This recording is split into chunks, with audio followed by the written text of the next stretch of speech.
Hello hi అండి, అందరికీ నమస్కారం. My name is Ram. Welcome to it's my report channel. ఈరోజు వైజాగ్ స్టీల్ ప్లాంట్లో జరిగిన ఘోర అగ్ని ప్రమాదం వల్ల 8 మంది అయితే చనిపోయారు. అలాగే ఒక 7 మెంబర్స్ అయితే మాత్రం క్షతగాత్రులుగా కిమ్స్ హాస్పిటల్లో ట్రీట్మెంట్ చెందుతున్నారు. అందులో 5గురు పరిస్థితి విషమంగా ఉంది అనే విషయాన్ని మీరు సోషల్ మీడియాలో అండ్ శాటిలైట్ మీడియాలో చూసుంటారు. దాని మీద పూర్తి వివరణ ఒక ఇంపార్టెంట్ విషయం ఇవ్వాలనుకుంటున్నానండి. అదేంటంటే దీంట్లో ఒక ఎస్కేప్ సీన్ ఉంది. అయితే అది పక్కన పెట్టేస్తే దీంట్లో ఇప్పుడు చంద్రబాబు నాయుడు గారి ప్రభుత్వం కానీ సెంట్రల్ గవర్నమెంట్ కానీ ఇమీడియట్గా స్పందించింది. వెంటనే వైజాగ్ వెళ్ళి నారా లోకేష్ గారు, అనిత గారు and deputy CM Pawan Kalyan గారు అండ్ సీఎం చంద్రబాబు నాయుడు గారు వీళ్ళందరూ కూడా క్షతగాతులను పరిశీలిస్తున్నారు, పరామర్శిస్తున్నారు. అలాగే వాళ్ళకి ఎక్స్గ్రేషన్ కూడా ప్రకటించారు. స్టేట్ గవర్నమెంట్ నుంచి 25 లక్షలు, వాళ్ళ ఇంటికో ఉద్యోగం, వాళ్ళకి ఎటువంటి పరిస్థితులు వచ్చినా కూడా దండగా ఉండడానికి వాళ్ళకి ఏం కావాలి అనేది దాని మీద పూర్తిగా పునఃపరిశీలన చేసి పూర్తిగా వాళ్ళకి ఏం కావాలో అన్నీ కూడా ట్రీట్మెంట్కి సంబంధించిన అన్నీ కూడా చేయడానికి ముందుంటూ నడిపిస్తున్నారు. అది స్టేట్ గవర్నమెంట్కి అప్రిషియేట్ చేయాలి, చాలా బాగా చేస్తున్నారు. అలాగే సెంట్రల్ గవర్నమెంట్ నుంచి ఉక్కు కర్మాగార శాఖ మంత్రి అయిన కుమారస్వామి గారు కూడా వచ్చారు. నిన్నటి నుంచి అక్కడే ఉన్నాడు, పాపం అతను కూడా చూస్తున్నాడు.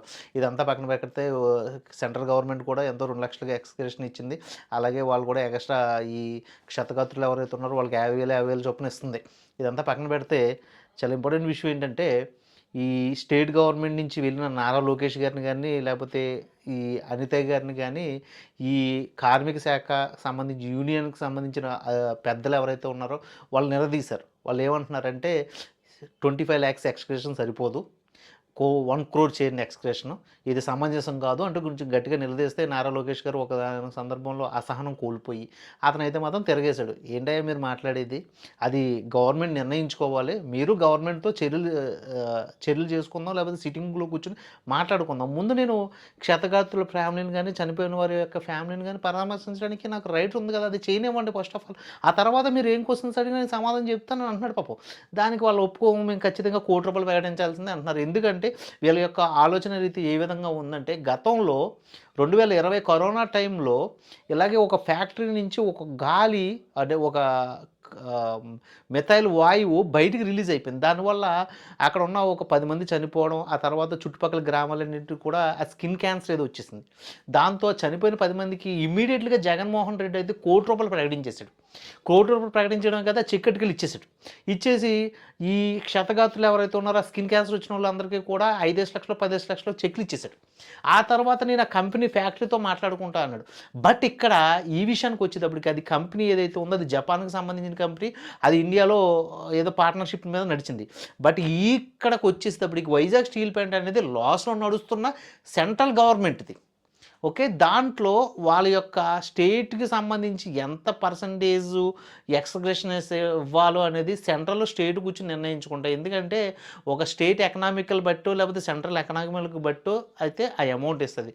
బట్ ఇక్కడ చనిపోయిన వారిని కించపరచడం కాదు, కానీ మీరు కూడా కొన్ని విషయాలు అర్థం చేసుకుని వాళ్ళని డిమాండ్ చేయడంలో తప్పులేదు, కానీ సిచ్యువేషన్కి తగ్గట్టుగా డిమాండ్ చేయడం అనేది మంచిదని నేను అనుకుంటున్నాను.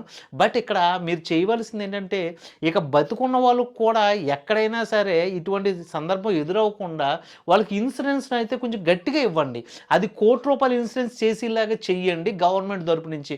అప్పుడు మిమ్మల్ని మేము డిమాండ్ చేయవలసిన అవసరం లేదు, మీరు కూడా 25 లక్షలు 10 లక్షలకు బేరాలు ఆడవలసిన అవసరం ఉండదు అని చెప్పి యూనియన్స్ కొంచెం గట్టిగా డిమాండ్ చేసి నెక్స్ట్ వచ్చే వాళ్ళకు కూడా ఒక ₹1,00,00,000 ఎక్స్గ్రేషనో లేకపోతే 10 కోట్ల ఎక్స్గ్రేషనో రాయిస్తే నెక్స్ట్ ఈ ప్రాబ్లం ఉండదనేసి వాళ్ళు అర్థం చేసుకోవాలని కోరుకుంటున్నాను. అయితే ఇదంతా బాగుంది, కానీ ఇక్కడ నాకు నచ్చని విషయం ఏంటంటే టీజీ భరత్ అంటే మనకు ఇప్పుడు ఈ శాఖకు సంబంధించిన మినిస్టర్ అంటే గనులు లేకపోతే ఈ ఉక్కు కర్మాగారానికి సంబంధించిన శాఖకు మినిస్టర్ ఎవరైతే ఉన్నాడో అతని పేరు టీజీ భరత్. ఇతను మాత్రం ఏ మీడియాలోనూ కనిపించలేదు, ఏ ఏరియాలోనూ కనిపించలేదు. బట్ ఇతనైతే వైజాగ్ వెళ్ళాడా లేదనేది అధికారికంగా ఏ ప్రూఫ్ లేదు. మరి దీని మీద తెలుగుదేశం పార్టీ లేకపోతే కూటమి ప్రభుత్వం ఎలా స్పందిస్తుందో చూడాలి. ఎందుకంటే నారా లోకేష్ గారు కానీ లేకపోతే హోమ్ మినిస్టర్ అనిత గారు కానీ చివరికి డిప్యూటీ సీఎం కానీ చంద్రబాబు నాయుడు గారు కానీ అక్కడ చాలా గట్టిగా మీడియా ముందు వాళ్ళైతే తప్పులు ఒప్పుకుంటూ వాళ్ళు ఏదో కింద మీద పడుతుంటే టీజీ భరత్ గారు ఎందుకు కనిపించలేదు అనే దాని మీద మాత్రం మీరు నోటీస్ చేసి మాట్లాడాలి. దీని మీద ఫాలోవర్స్ ఏమనుకుంటున్నారు, అలాగే ఈ వీడియో చూసి వాళ్ళు ఏమనుకుంటున్నారో ఖచ్చితంగా కామెంట్ రూపంలో తెలియజేయాలని కోరుకుంటున్నానండి. ఇది ఈ వైజాగ్ స్టీల్ ప్లాంట్ గురించి నేను చెప్పి పూర్తి వివరణ.